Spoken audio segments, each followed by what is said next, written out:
own window. It won't stay live, so it has to be in its own window at this point,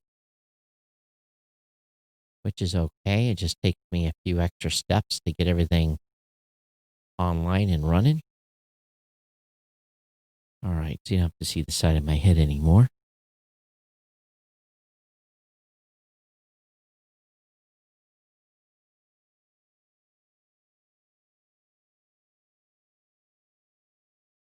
Let's get this dog and pony show going.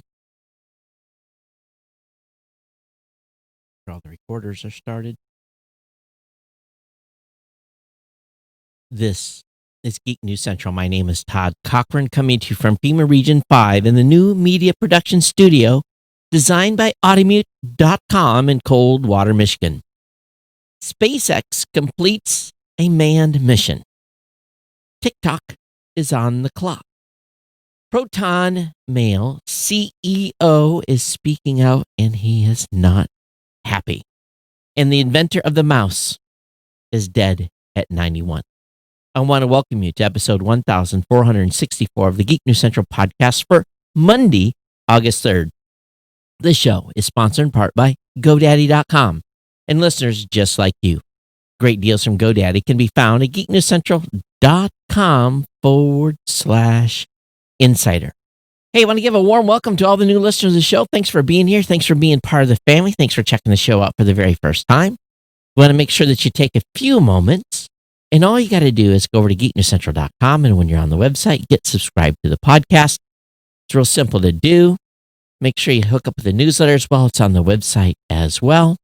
Of course, you can join our chat room at geeknews.chat or on Discord. Our Discord channel is basically available right on the website, right in the show notes. And if you're really super engaged, you can be part of our Slack team. All you have to do to be connected with that is to contact me here at geeknews@gmail.com or reach out to me on Twitter at Geek News. Of course, I'm here on Facebook as well as Todd Cochran. Just search for me there. All the partner shows are linked at geeknewscentral.com. That includes the new media show, the Gadget Professor, the Podcast Legend Show, and GNC Week in Review. Definitely check out all those shows.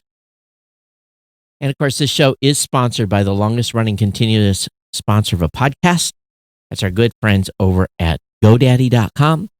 All you got to do to hook up with my deals is really go over to geeknewscentral.com/GoDaddy. When you're over on the website, you're going to find all of my promo codes. You know, it's August and I haven't updated that page yet, so I need to, but the codes are still good. Don't worry. Get connected up. Get in there and use a code, whether it be a 30% off new product purchase, whether it be a $4.99.com, new or transfer domains, or $1 a month economy hosting for the first year with a free domain. Again, $1 a month economy hosting for the first year. $12 get you going with a free domain. Or again, another deal, $1 a month. Yes, I say again, $1 a month managed WordPress hosting for the first year with a free domain. And we've got that GoDaddy website builder. All those codes are available at geeknewscentral.com/GoDaddy. I want to thank GoDaddy for being a longtime sponsor here. Every time you use one of my codes or refer one of my codes, the most important thing that happens there is it's just like an in-kind donation to the show. When you tell a friend that's getting ready to start up a business or buy a .com or whatever it may be, you tell them to come over to geeknewscentral.com/GoDaddy, use my promo code, and it's just like you've just hit the PayPal button when you do that. It's that simple on how you can support the show. Again, tell your family, friends, people that you know, co-workers, mention it during Zoom meetings or whatever you may be on, meeting with teams. And for your business, definitely use the promo codes. Everyone needs to protect all of their domain name. That's really, if you've got a business, you need to buy some variables of those. Dad spent the last Friday doing a little bit of that as well. We actually picked up a couple of cool ones. Podcaster.new takes you to over blueberry.com. Another one we picked up. Basically, we got some domains that we can use, kind of some promos here and there. And every once in a while, I'll find one that I'll pick up. Found some that I forgot to redirect. But, and there's always room to do something new, something cool, build a new website. and do a trial for $12. Come on, you can almost do anything, right? And make yourself a future. It's all this talk about locking things back down again. You need to build yourself a COVID contingency plan. You really, really do. It is the time. If you haven't done it already, we could be in this for another 3 to 9 months to 12. It's hard to say. It could be summer of next year before we get out of this. Build yourself a COVID-proof business. It's really kind of something that you ought to really look at, especially if you're not working right now. Think about something you can put online and have an e-commerce site. You name it. There's all kinds of opportunities there. So again, geeknesscentral.com/GoDaddy. I want to thank GoDaddy for being a longtime sponsor here of the show. Hey, so let's go ahead. I haven't gotten too much feedback yet on this conspiracy thing I've come up with, just as a little bit of fun. But a couple of you have weighed in, and I got an email here from Rob. He says, "Hey Todd, I wrote a conspiracy theory some years ago. I'm updating it here as cell phones were not as commonly in use back then." And he sent me, "Global warming is caused by the internet and mobile phones." Here's his conspiracy theory. With increased use of internet, more and more data is being sent over the phone lines and other cables. The friction of all those electrons involved in this process generates a tremendous amount of heat, which is warming up the earth. Not only that, but the increased use of cell phones and other Wi-Fi technology, there's an added hazard. As you know, microwave ovens cook food by generating intermolecular friction between the molecules of the food. The microwaves cause water molecules to vibrate, then the increased friction between the molecules result in heat. The same thing is happening in our atmosphere. A signal sent back and forth between user and the next. Molecules in our atmosphere are getting hotter and hotter. 5G makes the molecules move even faster, resulting in more heat. All this leads to global warming. So, Rob, thank you for your email. I know it is tongue-in-cheek, maybe, but that is an actual conspiracy theory that was written by one of our longtime listeners. So outstanding use here. Very, very cool way to start the show off.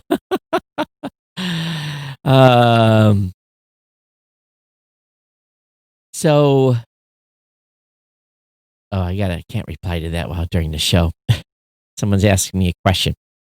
So anyway, what is your global warming? And actually, Michael Dare and I have been talking a little bit, and we're just having a little fun with this segment before we get into the regular content.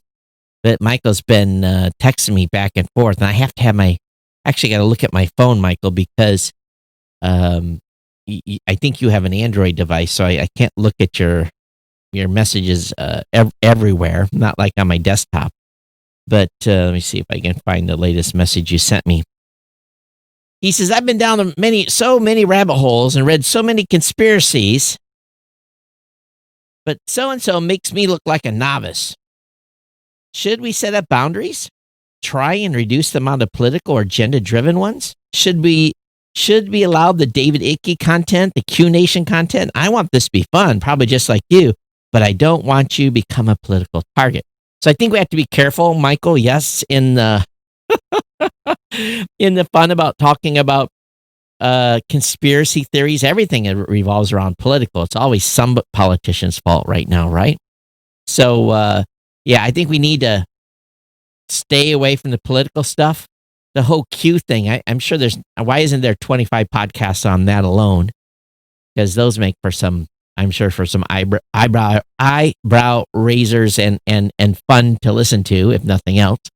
So, whatever we can find, let's try not to get people pissed off.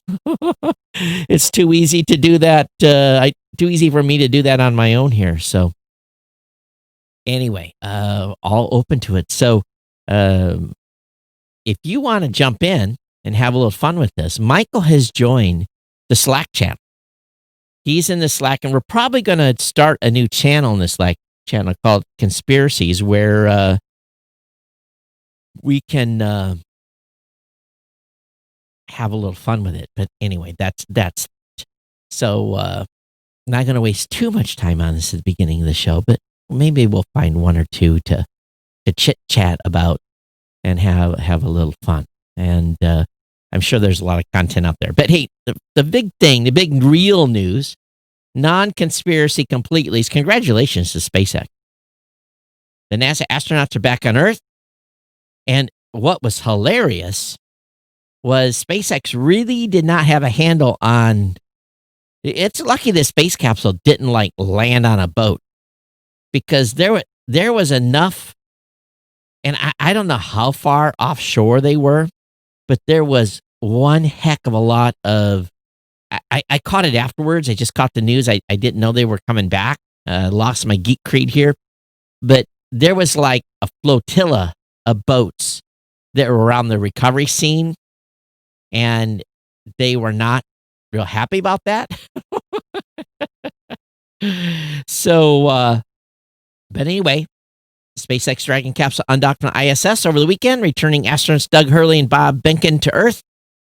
The vehicle descended into an atmosphere and parachuted down the ocean without incident, except for all the ships that went into the area, and the vessel splashed down in the Gulf of Mexico. And this was the first water landing for a crewed U.S. mission in almost 50 years. Think about that. 50 years it's been. And, but anyway, 50 years it's been since we have had an actual splashdown. As a kid, so 50 years ago, I would have been 6. And maybe the only reason I remember anything is because it's so ingrained in national news clips from so many years. I don't know if it's my memory or if it's a memory of a news or seeing it in the news, but 50 years since we've had a splashdown. So just think about that. But hey, we are back. We are back, ladies and gentlemen. We're back in the lift business. This is big. Congratulations to SpaceX. Congratulations to NASA. Now let's get that bad boy turned around and let's get back. Let's get back in the business, and let's do another lift with the astronauts to the International Space Station. And again, I don't know what the schedule is. I don't know how many they're taking on the next run. I know this was part of a demo flight, but we'll move on here. So the president says today, TikTok has until September 15th to sell its U.S. operations or close. And it is looking, and Microsoft stock is up, that Microsoft might be a contender to buy TikTok.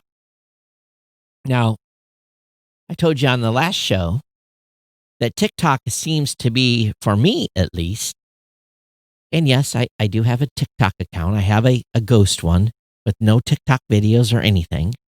And you will not find it. You can't follow me. I'm not going to advertise it. But I've been, again, just as a social media experiment, been looking at the content that's on TikTok. And once you get past the dancing and all the other stuff and do some searches, you find a lot of stuff that I just don't see anywhere else. And I did some comparison over the weekend. I tried to look at some stuff try to find it on YouTube and trying to find the same video clips, and I couldn't. So that to me was a wow moment where I'm finding newsworthy items in TikTok, and I'm not finding these news items anywhere else. Being banned, shadow banned, on Facebook, considered to be violence or whatever. YouTube takes them down. And we're talking about protest and that type of content. Again, 15 to 60 second clips. That's it. But anyway, the president says they have done September 15th to sell its U.S. operations or close. But what, and we know it's already been proven, it's been independently confirmed that TikTok is doing an incredible amount of stuff, capturing lots of information over your phone, lots, and sending it back. It's doing your keystrokes, it's looking at your contacts, a whole variety of stuff it's looking at, and why these apps are allowed to do that in the first place, I really want to know. And now, the Committee on Foreign Investment in the United States provided the 45-day extension in order for Microsoft to make the purchase. Not everyone is pleased with the idea of a Microsoft buy. New York Times reports that the White House trade advisor Pete Navarro said instead of purchasing TikTok, the U.S. would ban the app as well as other Chinese-run services like Tencent, WeChat, and he's accused Microsoft of enabling Chinese censorship and said the company should divest any other business of China if it goes through with the TikTok acquisition. Microsoft, in a blog post yesterday, said it would offer world-class security, privacy, and digital safety protections for TikTok users. It stated that Microsoft would ensure that all private data of TikTok American users is transferred to and remains in the United States. Now, remember, they just said transferred to? Transferred to from where? China? To the extent that any such data is currently stored or backup outside the United States. Oh, that was the added comment. Microsoft would ensure that data is deleted from servers outside the country after it's transferred. Well, they can't guarantee that. TikTok has issued the following statement in response. They said TikTok is loved by 100 million Americans because it's a home for entertainment, self-expression, and connection, and it's absolutely a time warp app. You get on it, you use it, the next thing you know, you're like, where did 3 hours go? It's like gaming. It's that addictive. It's really addictive. We're motivated by their passion and creativity and committed to continue to bring joy to families and meaningful careers to those who create on our platform. Now, what it also generates off the platform, which I was a little bit surprised about and was not aware of up to this point, was a site called OnlyFriends or Venmo. I was familiar with Venmo, but apparently very popular. I don't know if men do it as well. Very popular TikTokers have OnlyFriends account. And to my understanding, people can pay on OnlyFriends for exclusive content that I can only imagine is probably X-rated. So that in itself is an interesting, probably discussion point in itself, just to talk about the OnlyFriends website and why so many people are using it. I don't know if it's because so many people are out of work. People have been driven to do this type of activity. I don't know. If anybody has an OnlyFriends account and I'm wrong, and again, I do not have an OnlyFriends account. I've never paid an OnlyFriends account. I've never contributed to a Venmo account or a Cash App or anything like that. But someone send me an email and let me know what content is delivered over OnlyFriends. I can only imagine it's X-rated. That's the only thing I can think of. If someone's going to pay someone, you know, if you have a quote unquote account or a content creator, like I'm here, a content creator, and you love my content, and you send me a PayPal donation, I don't send you a naked picture back, right? If OnlyFriends is just set up to support people, then okay. But I'm, again, not schooled up on this here. And so someone tell me here what we can be explicit. You can tell me explicitly what OnlyFriends is delivering. So I was just shocked. And matter of fact,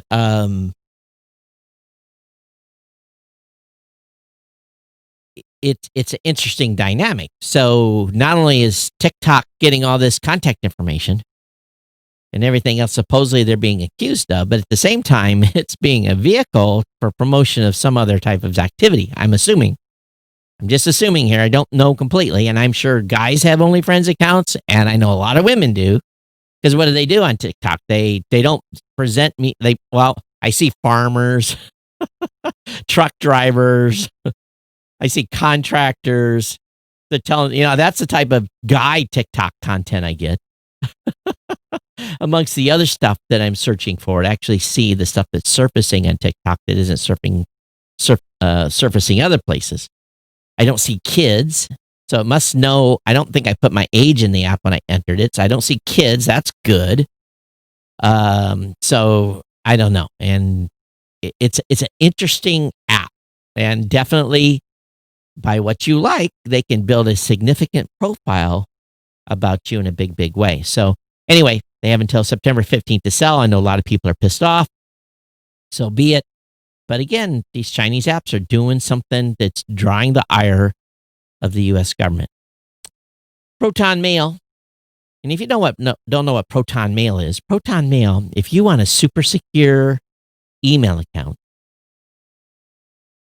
and outside of the boundaries of Gmail, they are a secure email service.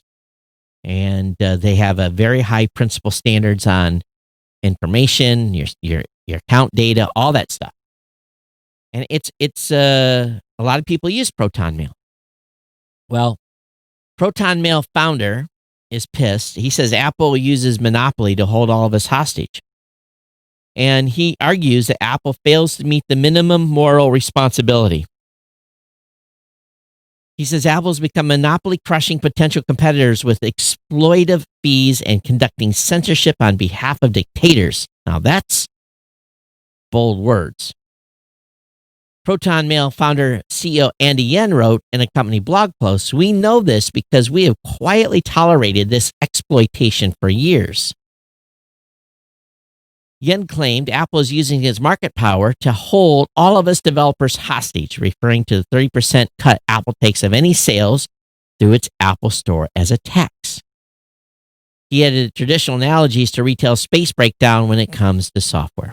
So he and of course Spotify's made these claims. Now we talked about Amazon at great length on the last show about their fees and how people that are being vendors on Amazon are having a hard time making money.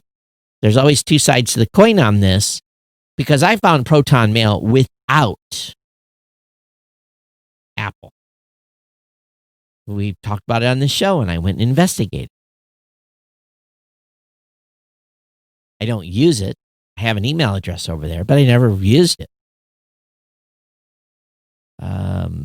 And I don't pay for their service, which I know they have pay services as well. So interesting move, interesting commentary, and the rhetoric is being ratcheted up across the space. Jennifer says, "Farmer and rancher TikTok rocks." And she says, "Yep, 2 to 3 hours easily fly by. TikTok time is not for the same as regular time." It's true. It's a time warp. If you're gonna get this app, if I've enticed any of you to go check this app out, please set an alarm. 30 minutes. Set your timer for 30 minutes on your phone so it beeps you because 30 minutes will just evaporate. It'll be gone. You'll be like, where did that time go? All right, next up, Bill English, the computer mouse co-creator, has died at 91. The engineer inventor was born in 1929 in Kentucky and studied electrical engineering at the university before joining the U.S. Navy. He built the first mouse in 1963 using an idea put forward by his colleague Doug Engelbart while the pair were working on early computing. It would only become commonplace 2 decades later when personal home computers became popular. And here's what's kind of funny. The prototype that he built used the same connector I think we used for mouses for years. Actually, it was a serial plug. But I think my early computers kind of had an adapter that I'm showing on the screen right now. But think about that. 1963 was when he invented this. Now, he became the first person to use a mouse when he built a prototype. And his first was a wooden block with a single button and underneath 2 rolling wheels at 90-degree angles that record vertical and sideways movement. We were working on text editing. The goal was a device that would be able to select characters and words. In an experiment, the pair asked users to try out the mouse alongside other pointing devices such as a light pen or a joystick and found the mouse was a clear favorite.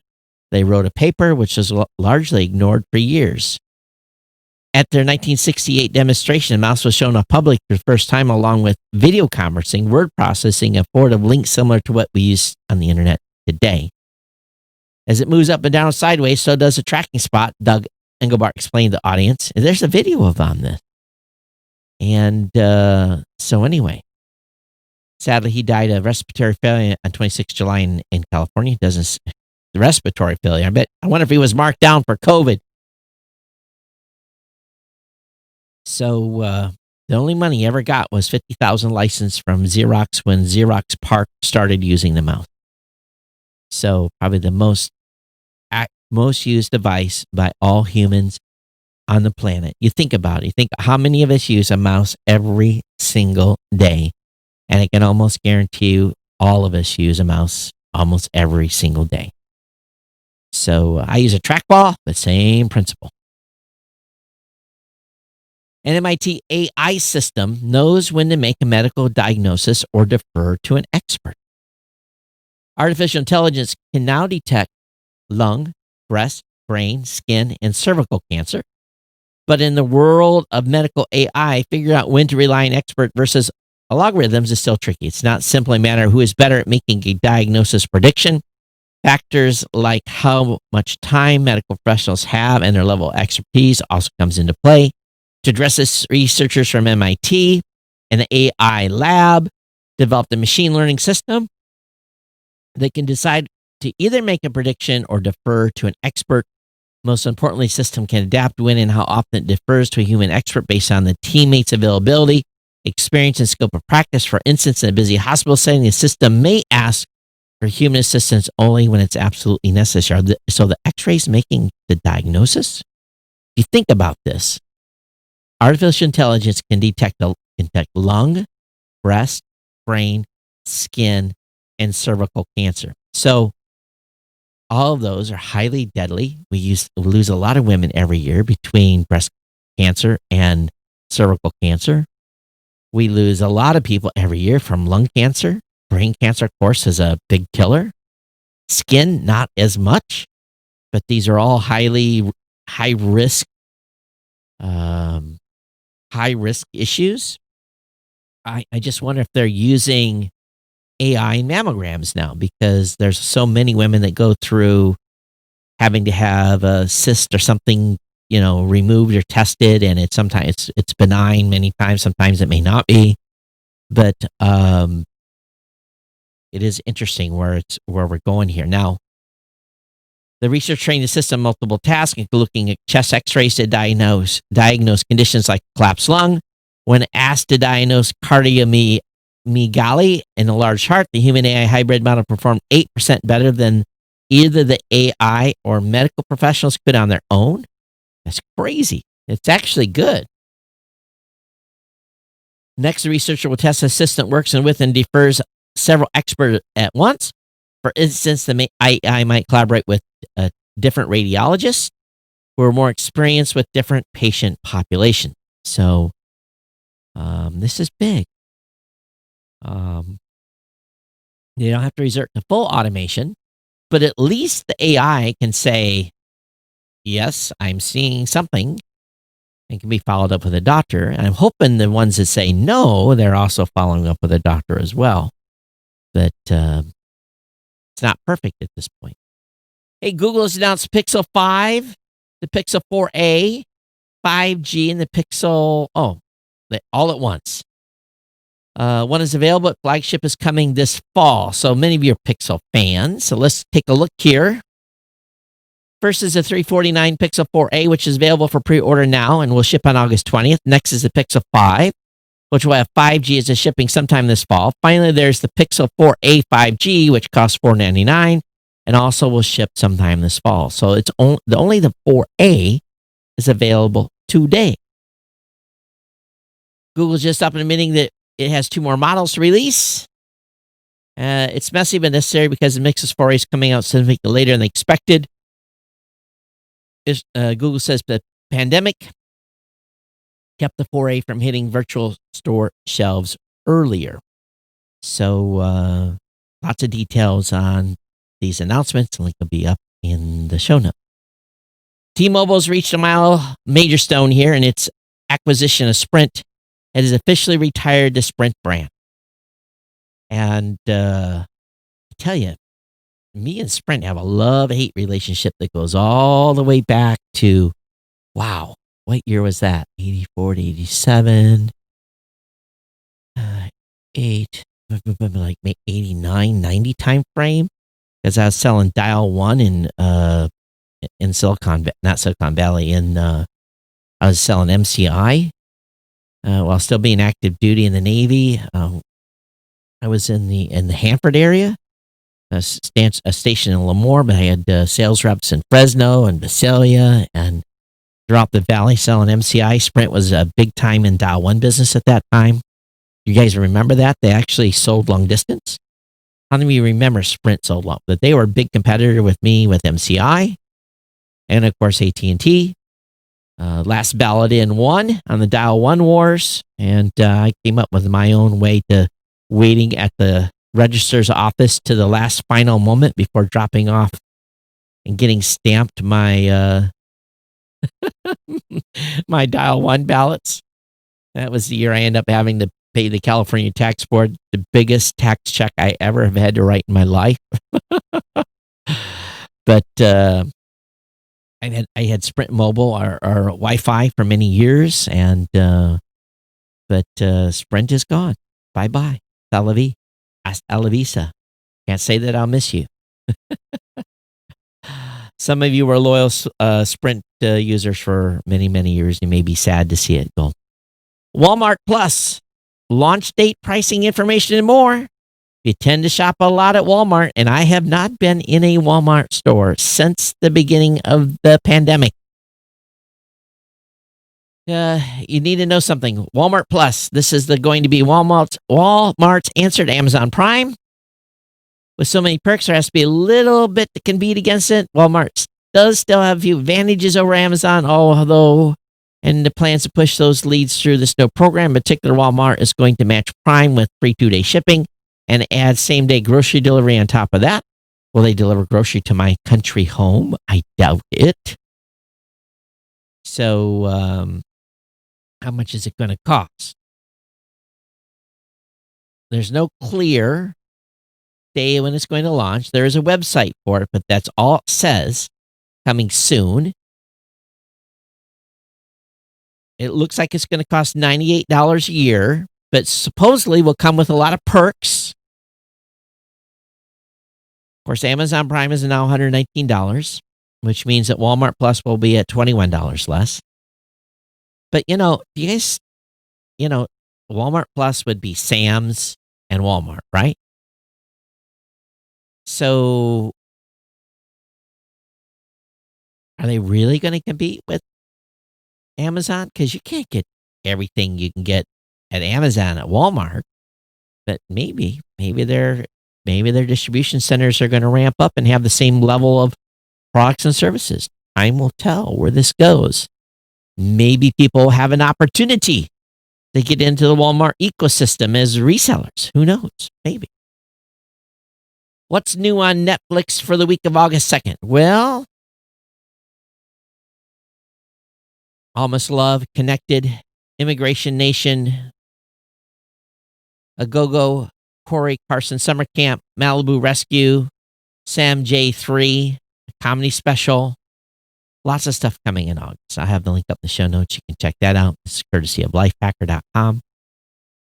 Virgin Galactic wants to whip passengers across the planet at Mach 3. So that's 2,300 miles per hour. For those of you that just checking, they've teamed up with Rolls-Royce to develop a new aircraft that could launch passengers to their destinations at up to 3 times the speed of sound. Oh, isn't this interesting? This isn't talking about going into space. This is just talk about going fast.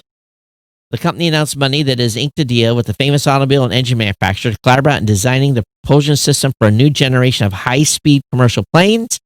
Virgin Galactic also said it is cooperating with the FAA to outline a certification framework. The company founded by British tycoon Richard Branson says it's working on the concept of a delta wing aircraft With a targeted top speed of Mach 3 and a capacity to seat 9 to 19 people, it will probably cost lots of money.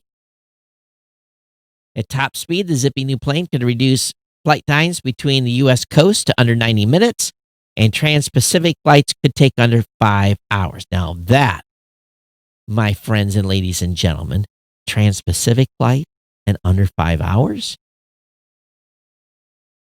Do you know how long it takes to get to Japan from almost anywhere in the United States? That's 12 or 13 hours.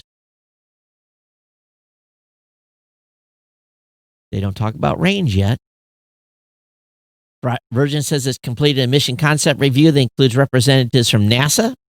The review concluded the design is feasible, can move forward with the next phase of designing specific system architecture and determining which materials to use. Huh.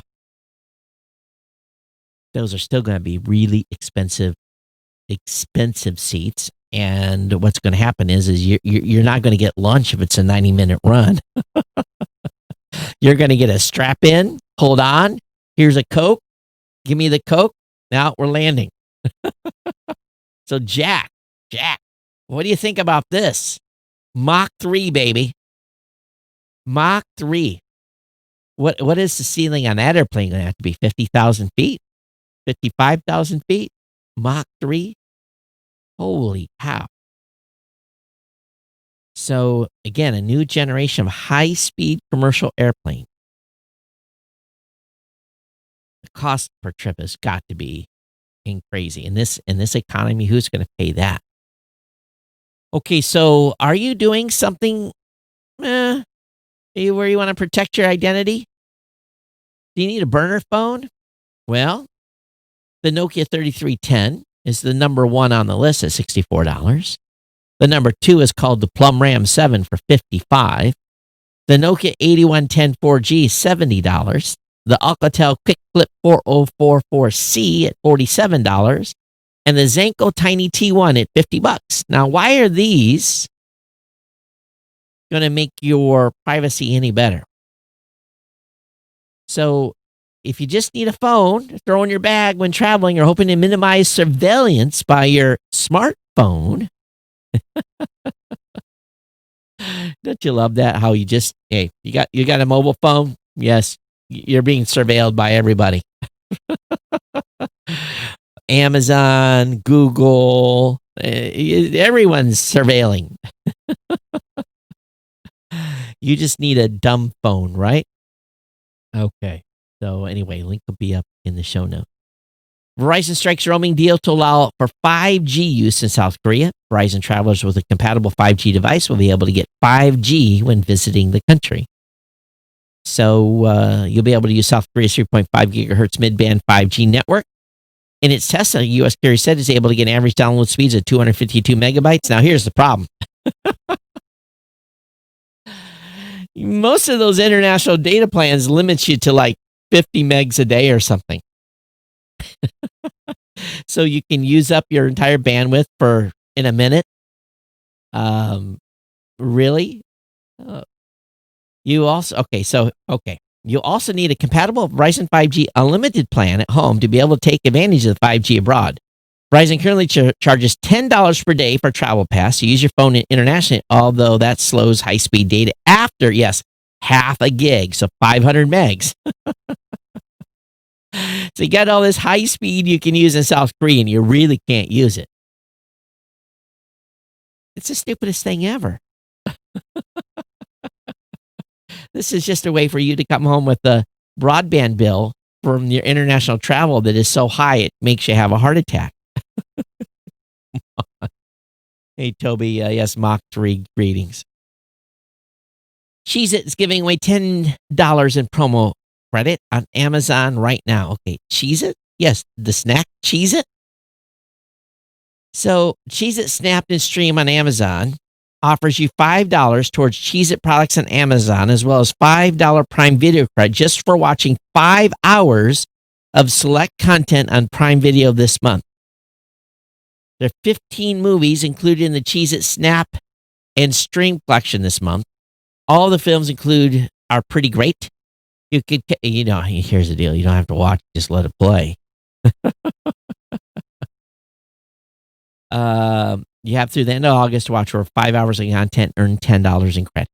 So you want to get $10 in credit? Link is in the show notes. So if you get the $5, you get the $5 you can use it on Amazon purchases. Speaking of Amazon, Amazon may be facing antitrust probe from New York Attorney General. This is just one of a long list of investigations into big tech's potential monopoly power. New York Attorney General Letitia James is joining the investigations into Amazon's market power, according to Bloomberg. James' office partnering with California's Attorney General and the Federal Trade Commission on their investigations into the e-commerce giant. And this news comes after Amazon CEO and founder Jeff Bezos was grilled last week. And of course, we talked about the 30% and these ongoing fees that are made by independent, that they charge independent businesses, and all the tiering that goes on, and the no risk and everything else. It's okay to take a little bit of profit, but come on, Amazon, I think you've gotten just a little greedy. Bill Gates. Some of you are not happy with Bill Gates. Matter of fact, some of you think Bill Gates is involved in a global conspiracy. So what has Bill Gates been doing during the lockdown? Well, he definitely doesn't have to hang out with his wife because he's got a 66,000 square foot home. Wow, in Seattle. He says, I've been playing tennis. I've got a haircut where both of us were wearing masks and my hairdresser was COVID-free. So I bet Bill Gates probably made him take a COVID test before he gave him a haircut. I bet Bill paid him big money. I went a long time without a haircut.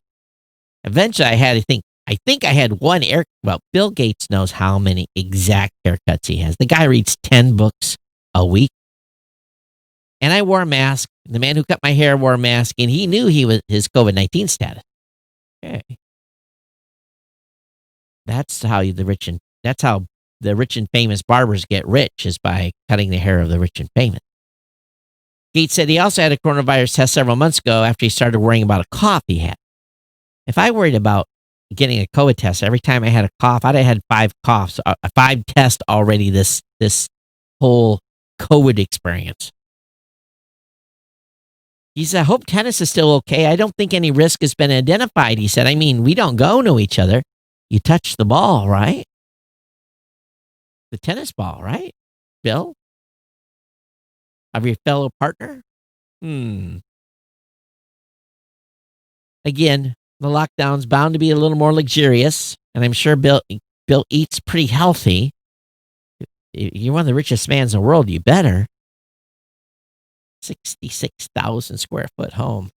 How's that? What would you do with a house that big? I have a hard time using my loft. Really. Come on. Virgin Orbit did reveal the cause of a failed May test launch and its future plans. The next demonstration attempt will have a NASA payload on board. Some bum plumbing, that's their quote, kept Virgin Orbit from getting to space during a demonstration launch. Specifically, it was a breach in the high-pressure line carrying cryogenic liquid oxygen, LOX, L-O-X, to our first-stage combustion chamber due to a component failure. Well, you don't have LOX, you don't have fire, you don't have a rock. Without a supplier of oxidizer, that engine soon stopped providing thrust, ending our powered flight and ultimately the test itself. So, but it only fired for about 10 seconds, and then the party was over, and it went poof, poof, poof, and did not end well. So, their next launch will have a load on it, though. So we'll see. Did they blow that rocket up? I don't know. I'm just seeing a little bit of video of it, replay here. Google details its plan for Windows apps on Chrome OS. As you remember, Google had made a deal with Parallels, and now we have more information on how this will work. A new interview lays out the options Google considered before arriving at its virtualization and what it hopes to do with Parallels. When it launched, Google Chrome OS has a little more than a browser. Google expected people to do everything they need to do with web apps, but 9 years later, people still want local software. That's especially true for businesses, and Google's pushing to get more companies to switch to Chromebooks. So Google considered adding dual boot functionality to it. However, Google decided that doing so would compromise the security of the BIOS firmware, and boot and security is one of the primary selling points for Chrome. So initially, Parallels Desktop on Chrome will boot a full copy of Windows 10, so you'll be able to manage programs and files just like you would on a real Windows computer. Bonus. Chrome OS will even redirect some Windows-specific file types to the virtual OS to make the process smoother. However, running a full desktop inside Parallels is a clunky experience. At the end of the day, eventually Google hopes to have Windows app act like part of the Chrome OS interface, so you can just launch a Windows app without going to a different desktop. And you're probably going to need a little more powerful computer to get her done. ADT, you guys know ADT, right? The security company. ADT is going to sell and install Nest devices under a $450 million Google deal. It will soon become a cornerstone of ADT's smart home offerings. So that's a whopping $450 million into ADT. That's crazy. And as part of the deal, ADT Corp's of more than 20,000 home security professionals begin to sell and install Google Nest devices, such as Nest Security Cameras and Nest Hub Max, and in getting Google completely integrated into your home. Eventually, Nest devices will enhance ADT security monitoring and become the cornerstone of ADT's smart home portfolio, with the idea being that Google's machine learning capabilities will help cut down on false alarms, allow for more ways to get security alerts, and deliver more helpful notification. ADT users will be able to sign up for Nest Aware. The premium Nest subscription plan offers 30 days event video history along with intelligent alerts. My intelligent alerts with the Nest cameras are not that intelligent. I get lots of false positive. I get a window flash. You want to trick a Nest device? All you have to do is pull up close to a home and flash the light. Flash the lights 4 or 5 times, and the Nest device will think someone is in your house, and it will send you a text. Hey, we've seen movement in your house. You go to your phone, and there's nothing going on, but all you've seen is a window flash. So that's how you send enough false alarms to a Nest. If you're going to be using a Nest device, do not have it pointed towards the window. It will lose its mind all night long. Every time a car drives by, gets a little window flash, lightning or something, it will report movement in your home. ESPN and other Disney channels now live on Fubo, Fubo TV. ESPN, ESP2, FX, FXX, Disney Channel, National Geographic, and more. How much does that cost? Fubo TV is now $60 a month. So, really? They're raising their prices just like YouTube TV is. We get rid of one overlord and another one takes over. Windows by the numbers, Windows 10, Windows 7 pause their ups and downs. Now, think about this. Windows 10 turned 5 years old in July. Wow. When did we get Windows 11? Marking the anniversary with something of a pause in its market share growth. According to California analytics company Net Applications, Windows 10 purportedly grew by 0.4 of a percentage point to reach 59.4% of global OS share last month, representing 68.2% of all Windows editions. The second number is more important of the pair, however, and is nearly identical to that of the month before.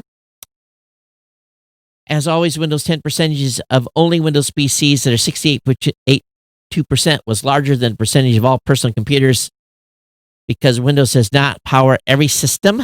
In July, Windows was the OS on 87% of the world's personal computers, up 3% of a point. Of the remaining 13%, all but 0.06 of a point ran Mac, Linux, or Chrome OS. So Windows 10, 5 years. Wow. Windows 10 has already surpassed Windows 7's peak, which was 67.1% of Windows in June of 2015.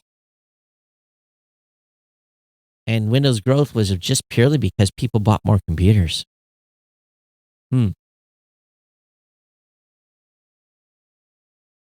So the FCC calls for vigorous debate on social media crackdown, aka the president asked them to look into what social media companies are doing, ghosting and all that stuff. Here's my solution to all of this. If you think your message is being ghosted, if you think the content that you are putting out is being taken down, your only recourse is simply put up your own website. Your.com, put your content on your.com and then promote it and build a following and let people read stuff on your website. Bypass social media, bypass the ghosting, shadow banning, and everything else that's going on. So, but anyway, there will be a place on the FCC website where you'll be able to comment about this. Longstanding rules require the agency to put such petitions out for public comment promptly, and we will follow the requirements here, the FCC chairman said. So they're going to look at that. The FCC's public notice asking for comment says that interested persons may file statements opposing or supporting the petition for rulemaking. The deadline for making initial statements is 30 days from today. The docket is available. And click New Filing or Express to file a comment. All right. And of course, some people are saying reject it. Some people are saying let's pile on. All right. A lot of folks are really kind of confused about Google One. So if you want to use Google One to back up your Android phone, there's a great instructional on how to do that. Link is it will be up in the show notes on how to make that happen. A duplicate article. Google signs up 6 more partners for its digital banking platform coming to Google Pay. So those include Bank Mobile, BBVA, USA, BMO Harris, Coastal Community Bank, First Independent Bank, and SEFCU. They join Google's existing partners, Citi and FCU has already announced. A total of 8 banks lined up for the project. So this is known as Project Cash. It was first reported by the Wall Street Journal in November. Much like the mobile banking service offered today by a number of startups, Google provide consumer-facing front end to the digital banking service it makes available, while the accounts themselves will be held by an FDIC-backed partner institution. However, unlike mobile banking startups, which tend to note their banking partners online only in the fine print, Google is giving the banks a co-branded experience. In addition, Google explains that by working with a wide range of partners, from large global banks down to small credit unions with deep community ties, it will be able to do a better job building products that meet its customers' diverse set of needs. So, while keeping their money in an FDIC or NCUA insured account, we're excited that 6 new banks have signed up to offer digital checkings and savings. So, product is expected to launch sometime next year. Garmin reportedly paid millions of dollars to resolve its recent ransomware attack. So they purportedly made a payment through a third party. I am not surprised. But it goes to show you, if they paid millions of dollars, they did not have a good backup plan. Dish buys Ting Mobile, Ting, T-I-N-G, to expand its wireless business. Former Ting parent Two Cows, remember Two Cows, will also help Dish manage its wireless backend.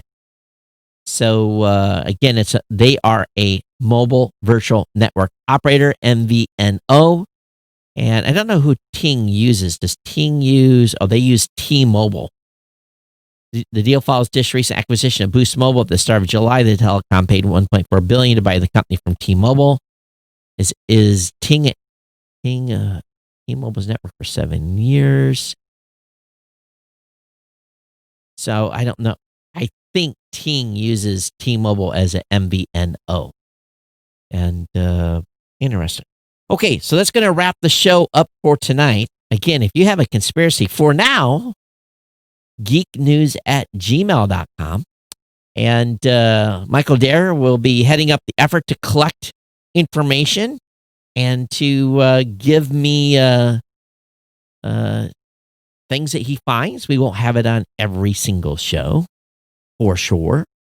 And but anyway, we want to thank all of you for being here tonight. geeknews@gmail.com is the email address if you've got comments on today's show.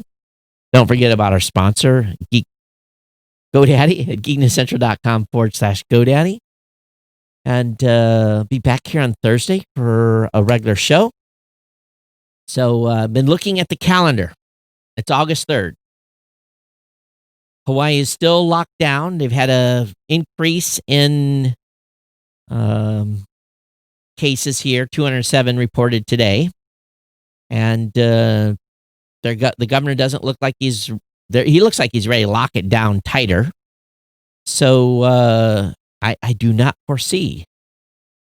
School is supposed to go back soon. I don't think it's going to go back. So I would foresee that in September, I probably will not be able to make a trip back to Honolulu either. So, because I'm not going in quarantining for 14 days for a few-day trip.